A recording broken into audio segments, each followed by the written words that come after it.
What up, people? I'm back. Okay. I kind of hope that you have at least attempted a bit of the exercise before we kind of get to this next part. So I would prefer you have a better understanding as to how to do the differentiation of these inverse trig functions before we now get to the integral of these inverse trig functions. Sorry, it's kind of hard.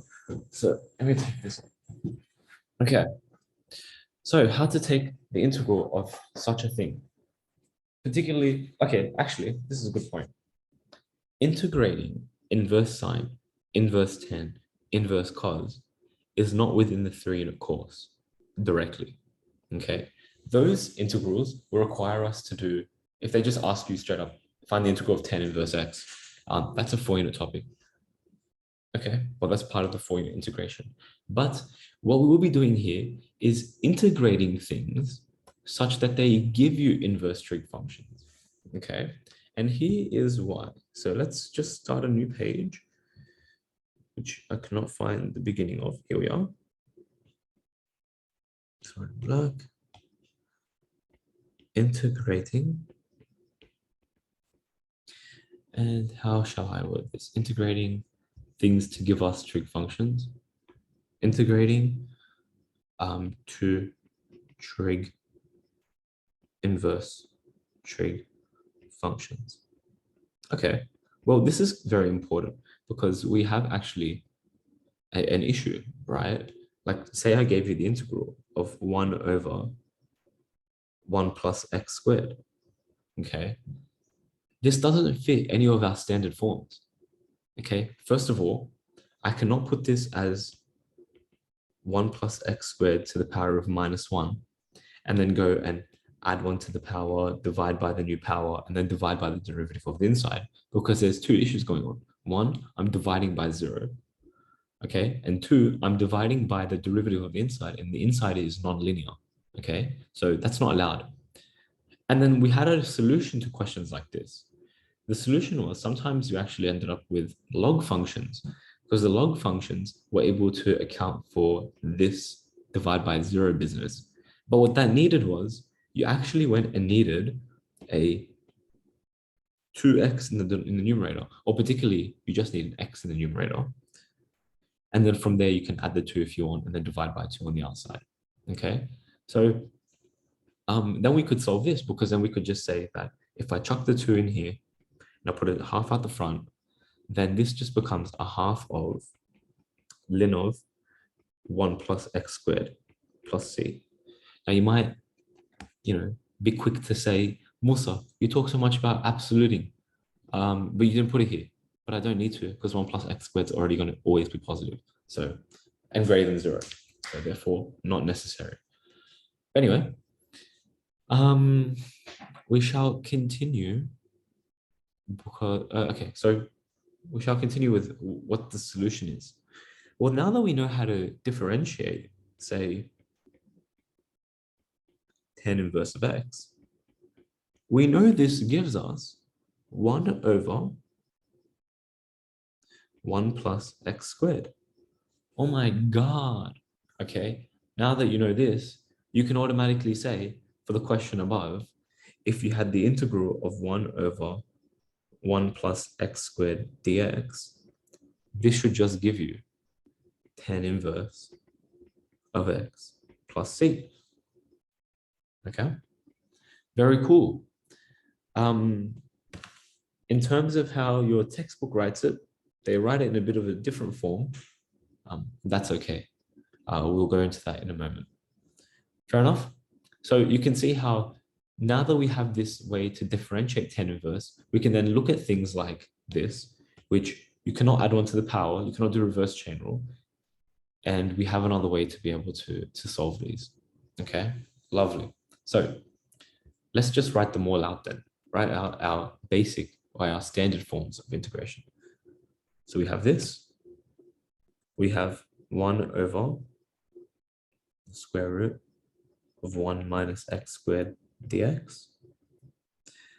And then we have the integral of 1 over square root of 1 minus x squared dx. but with a negative at the front.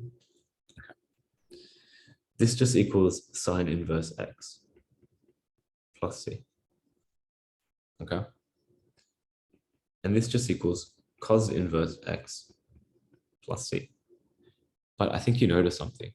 These two integrals differ only by this negative in my second one. What if I took the negative out? Does this give me a different thing? Yeah, because now you look at this and you say, oh my gosh, this is the standard form of sine inverse x. So then you, instead of answering this, you'd say minus sine inverse x plus c. That's okay.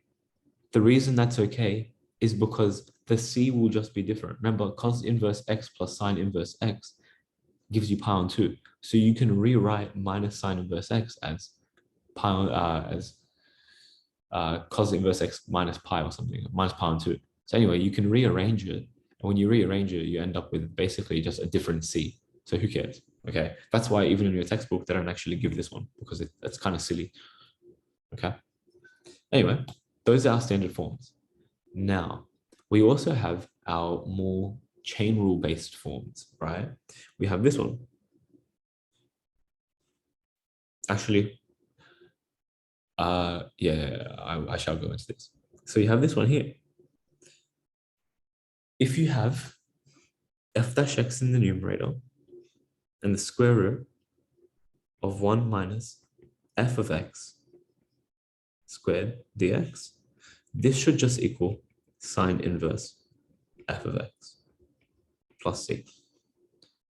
Cos inverse is quite similar. You just chuck a negative there. Well, you just chuck a negative there and then take it out front. And then it becomes cos inverse f of x. So I'm not going to write that. And then the other important one is if you have f dash of x over and then 1 plus f of x all squared dx, this equals tan inverse of f of x plus c. You may say, wait, isn't this logs? No. It wouldn't be a log if this was just f of x. Because then 1 plus f of x, the derivative is just going to be f dash x. But this is 1 plus f of x being squared. So it completely throws it off. All right. The derivative of just inside the square has to be present. Lovely. Okay. Well, let's say I now give you the integral of 1 over 9 plus x squared dx. This is kind of tricky just looking at it like this. Because, sorry, I just thought I heard someone from the back of the room. But anyway, so this is kind of tricky when it's just written like this because it's kind of the form, but it's not really of that form, is it? Okay. So the trick is you want to get it as 1 plus some function squared. Now, to find that function, we're going to divide by 9, as you shall see. Well, not divide by 9, but factor out a 9 from my denominator. So now I'm going to get 9, 1 plus x squared over 9 dx. Okay. This is going to be 1 on 9. I'll just rewrite it up there. And then this is going to have a 1 over 1 plus, and this is going to be x over 3 all squared. So do you see how I've written it as 1 plus a particular function squared? That function is x on 3. That's when this is the tricky part about 3-unit integration. It's not about knowing your different forms. It's about recognizing that you can force something into a particular form that you know, and then just applying the rule from there. Okay. So now that you have it like this, you go, wow, this is almost exactly what I want. All I know is if I had my function as x on 3, then I knew I would have had to multiply by the derivative. Now the derivative of x on 3 is just a third.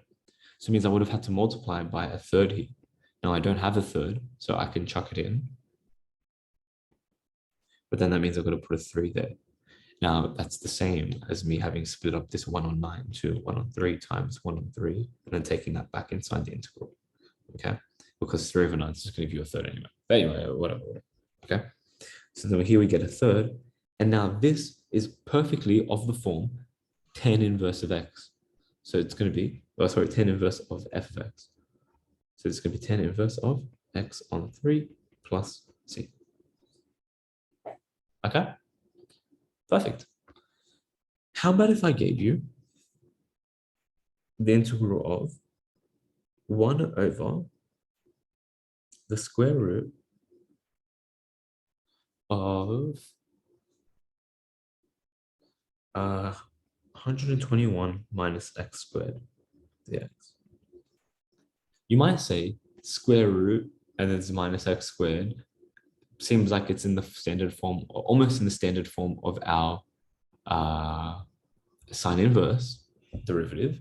And then you're right if you make that suggestion. But we have this 121, whereas we want a 1 minus some function squared. So I'm going to factor out 121 from my denominator, from the inside of my square root in my denominator. So this is then going to be the integral of 1 over, and if I factor out a 121, I'm going to get 1 minus x over 11 squared. Okay, I think we can see where that's coming from, right? X on 11, that's x squared over 121. Yep. Then because this is a third, you can split it up using our index laws. So it can be written as 1 over the square root of 121 times the integral of 1 over the square root of 1 minus x on 11 all squared dx. All that's missing from the exact perfect form is that we need a 1 over 11. Okay? But luckily, I already have a 1 on 11. 1 over the square root of 121 just it gives you 1 on 11. So this becomes 1 over 11 times 1 over the square root of 1 minus x on 11 all squared dx. This is the f dash x. This here is the f of x. Perfect. So now this is perfectly of that form. I can then just make this sine inverse x on 11 plus c. Lovely. This takes us to a quick way of doing these questions, okay? Where you don't have to show all of this every single time because we're smart. If you have, so here we have these new forms. Our first form is y equals 1 over, okay?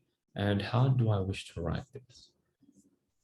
Let us just say, yeah, okay. So a squared minus x squared. I don't even need a y actually. Dx. This is sort of like what we did before. Here. This just gives you sine inverse x over a. Okay, good. Oh, plus c. And if you have the next one, which is 1 over a squared plus x squared dx, this just gives you 1 on a, tan inverse x on a. Now I'll ask you to just look back at those two questions we did, and you can recognize that actually makes sense. In fact, it follows. The sine inverse just x on 11, because that 121 was just 11 squared, okay? And there was no 1 on 11 at the outside, on the outside. So even here, there's no 1 on a, okay? And then for the tan inverse, it was 9 plus x squared. We could have just said, oh, if I apply my rule, this is just going to be 1 over 3, tan inverse x on 3 plus c. Okay, so there's that as well. Perfect. Alrighty, I'm just going to give you some questions and I want you to please integrate. All right, let us do a few of these. The integral, some questions. We'll start off with some easy ones and we'll get into some harder ones. So 0 to 1 of 1 over 1 plus x squared dx. That's one. Here's another one, 0 to 4 of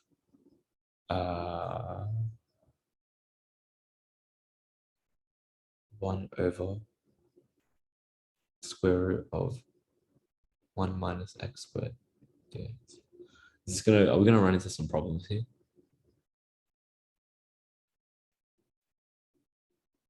Are we integrating over an asymptote? We're integrating over an asymptote of x equals 1.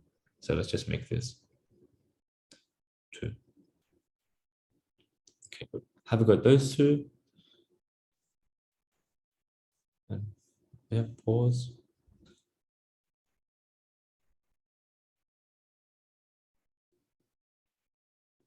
Okay, unpause, I shall show. I mean, these are the same integral, so you can see this is just going to go to tan inverse of x from 0 to 1. Tan inverse of 1 minus tan inverse of 0.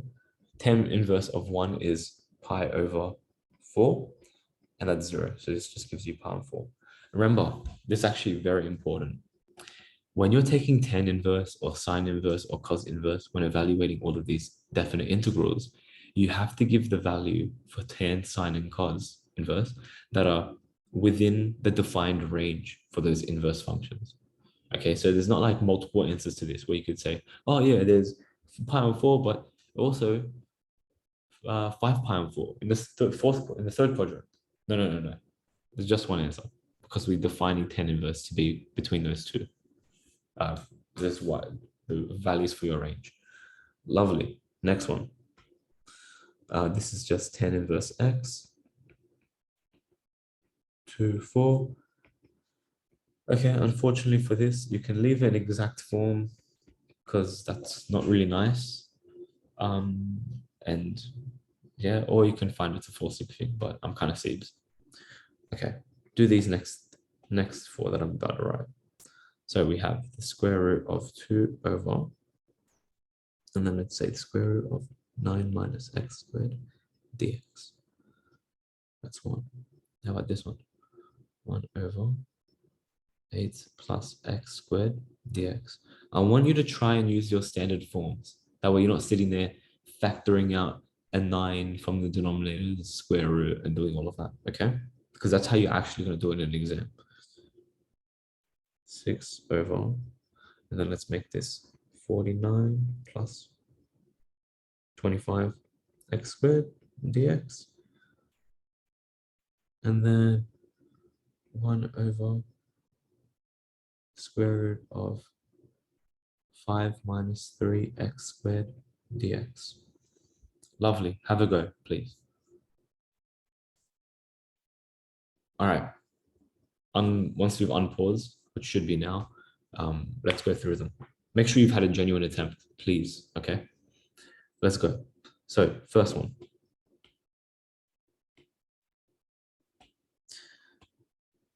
That 2 is silly, doesn't need to be there. So I'm just going to take this 2 out the front. And what do you notice? Isn't this of the perfect inverse form or the perfect standard form of sine inverse x on 3? So the answer to this just becomes really just 2, because the 2 is still out there from the front. And then it's going to be sine inverse x on 3 plus c. Perfect. Okay, because that 9 is 3 squared. Remember that this term here has to be the square term. Just make sure I wrote that in all of these correctly. Yep, good job. Now, did I say good job to myself? Okay, 8. What is 8 the square of? Because we need to get it in the standard form of a tan inverse integral.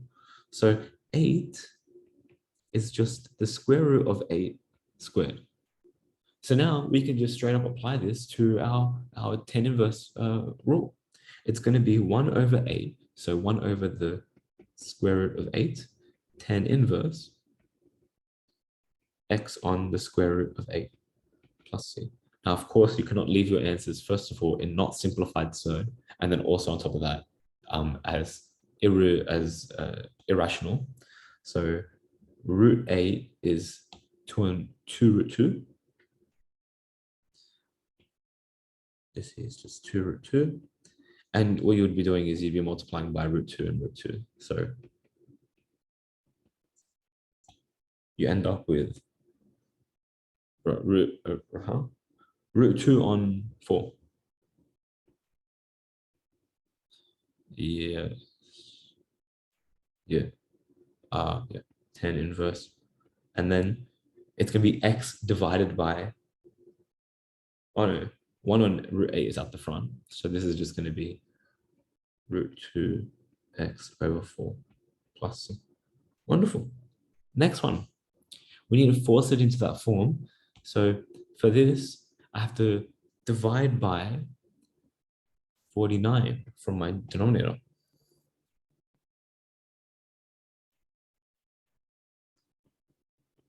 And then you're going to end up with 1 plus 25x squared over 49 dx. Okay. And then you're going to say, well, this 6 is irrelevant. So let me just chuck it out the front. This 49 also becomes irrelevant. I'm going to chuck it out the front as well. And this is 6 on 49 square 5x over 7 all squared dx. Oh my gosh, isn't this of the form a tan inverse of f of x? So this just equals 6 over 49 times 1 over a. Now, this is important. A, what is a? It's always when it's of... Okay, wait, I think I did this in a weird way. Maybe disregard what I've just said. Oh, I'm doing it a different way. Okay, I'm doing it where you multiply by, what's the derivative of 5x on 7? It's just 5 over 7. So you chuck a 5 on 7 here. Then you put a 7 over 5 here. And then you end up with the same thing.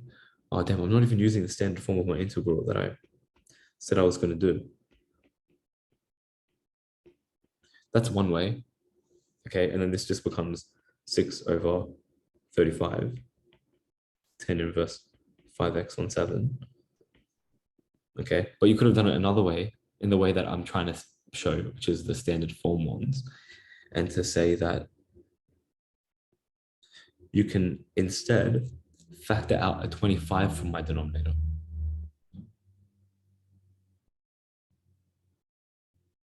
And when I factor out a 25, and I put it here, we're going to get 49 over 25 plus x squared dx.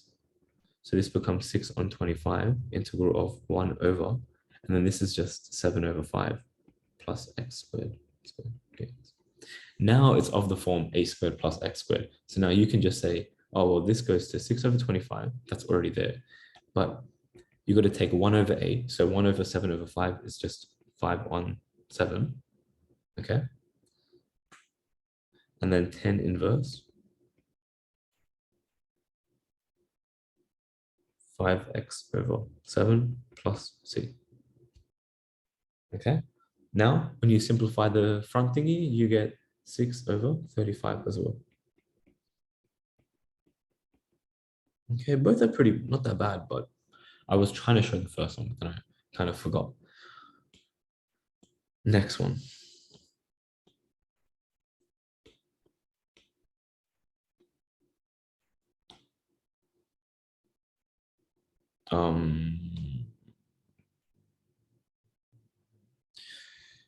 Let's get it in that form. So a squared minus x squared. So for that means we need to divide the inside by 3.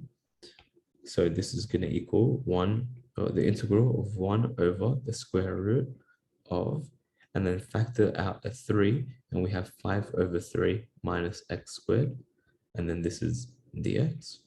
Now you can take out the root 3. This becomes 1 over root 3, integral of 1 over. Now, how am I going to do this? I'm going to write this as, how can we write this? Root 5 on 3 all squared minus x squared dx. Now we have our a, and this is of the form sine inverse. So this just becomes 1 over root 3. Sine inverse doesn't have a 1 on a at the front, and this is going to be sine inverse x over, and then we'll make this root 5 over root 3, like that, plus c. Lovely. And now we just need to rationalize everything. So this is root 3. Here we end up with root 3 on 3, sine inverse. And then this becomes flipped. So it becomes root 3x over, and then root 5. Oh, yeah, okay, fine. Root 5 plus c. Now rationalize that.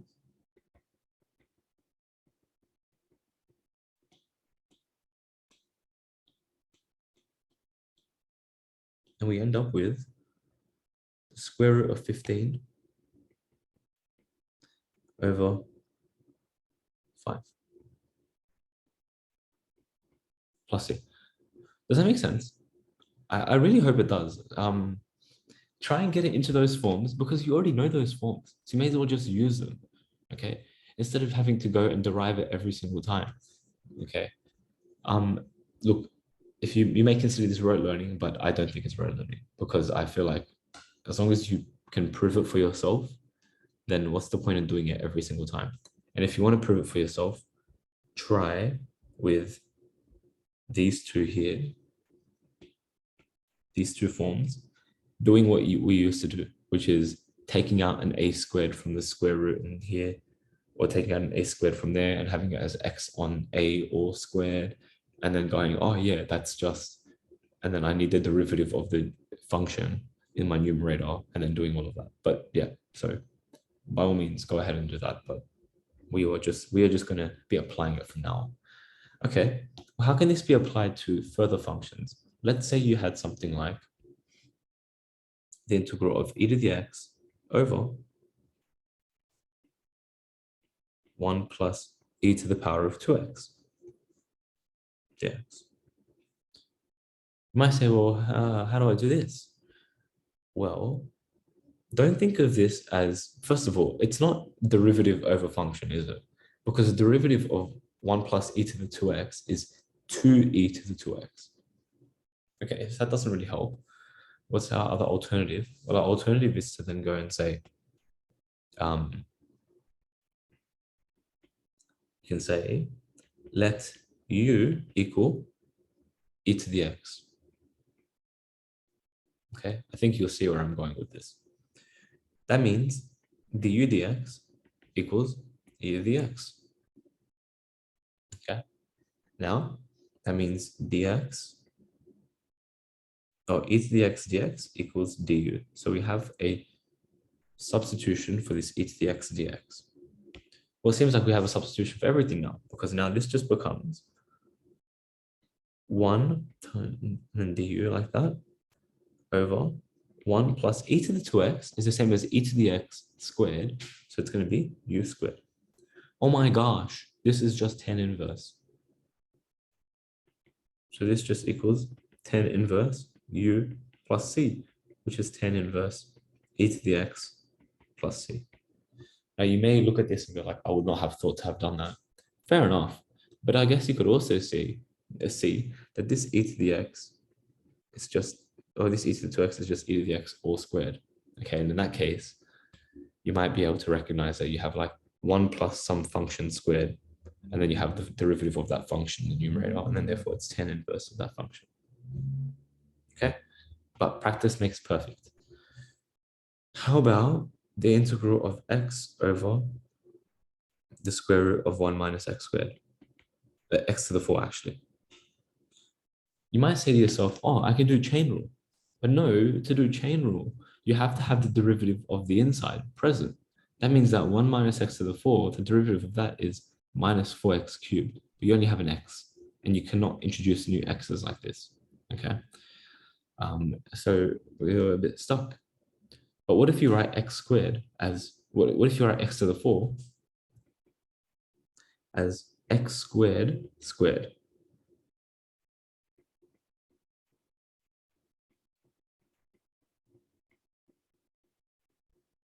Like a this, okay? Well, now that it's written like that, you can see that maybe letting u equal x squared, and therefore du equaling 2x dx, okay, is very useful because we can now basically replace everything with u's. Well, du equals 2x dx, so I should probably put a 2 here and then put a half there, just so that that all goes to du, okay? So then this now becomes a half of 1 over, and then it's going to be 1 minus u squared du. okay? And this just gives you a half of, and this is sine inverse u plus c, which is a half of sine inverse x squared plus c.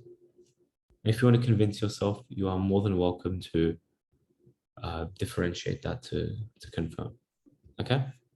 I think we'll do one more example, but it's going to be a differentiate, hence integrate sort of question. And you might leave it at that for this.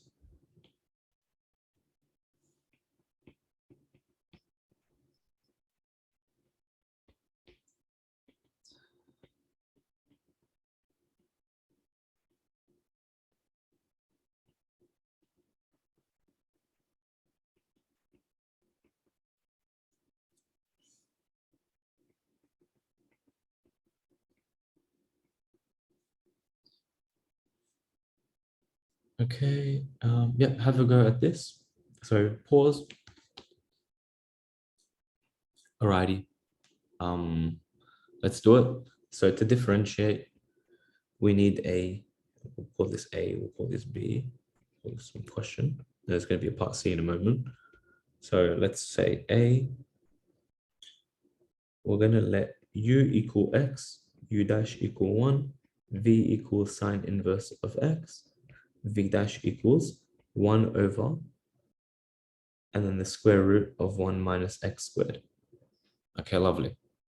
Now, when we go to integrate this, now when we go to write this derivative, let's write it as d dx of x sine inverse x.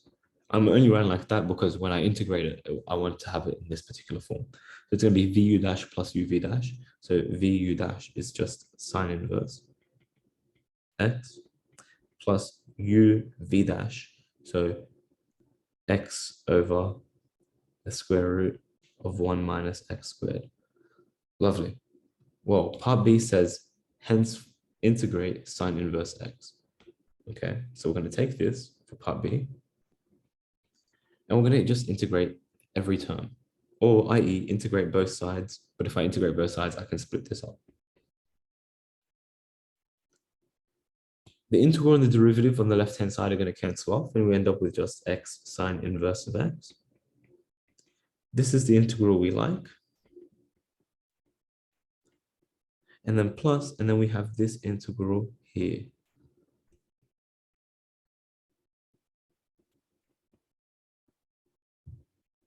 Now, looking at this integral, you can see that x squared, okay, the derivative of that is almost present. You just need a minus 2 there, which means you need a minus a half there. Now we have it as reverse chain rule, okay? So this becomes, we can write it out the other way around.